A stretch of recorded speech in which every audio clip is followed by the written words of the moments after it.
Yeah? Yeah. Pope's. Got a tip-off about a meet at the New Eden Mall tomorrow. Gonna pay a visit. Shit, Faith. Why are you doing this? It's not your fight. Just, I don't know, lay low. Despite all the negativity Electronic Arts seems to get, EA Dice's Mirror's Edge was a moderately risky title. It actually tries to do something new. It's inspired by parkour, and it's a first-person running game where you're tasked to swiftly move through areas and jump across buildings. The controls were surprisingly simple, but they worked great. There's a button for all things jumping, and there's a button for all things ducking. You can fling yourself all over the place, followed up by, say, sliding underneath an air duct or something.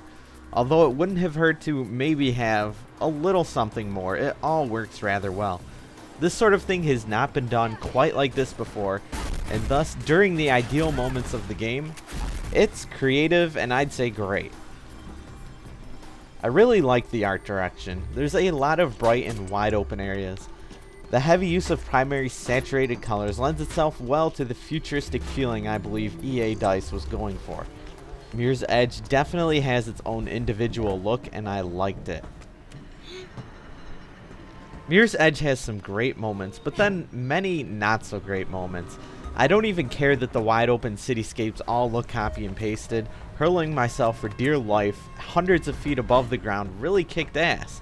It reminded me of that building jumping simulator for the Matrix, except not really jumping quite as high.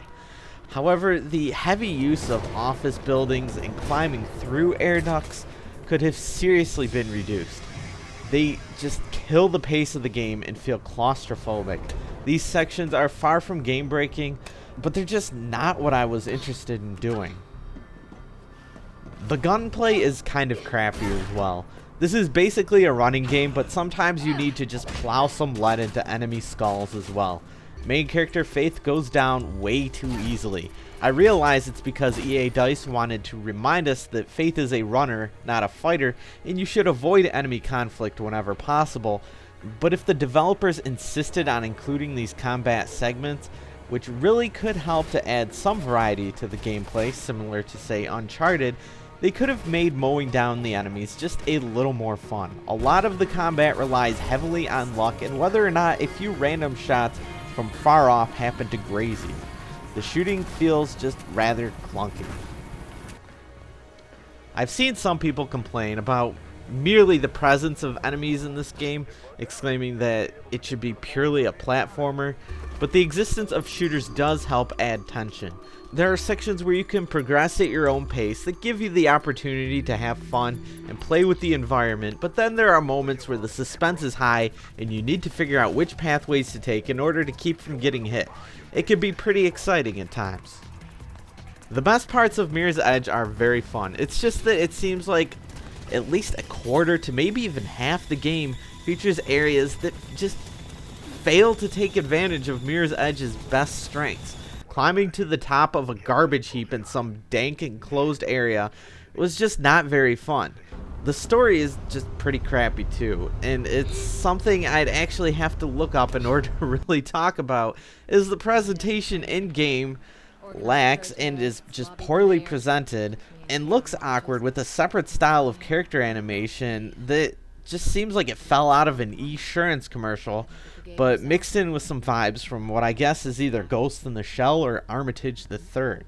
If we were using the same quality of art that comes displayed on the cover, I would have been much happier.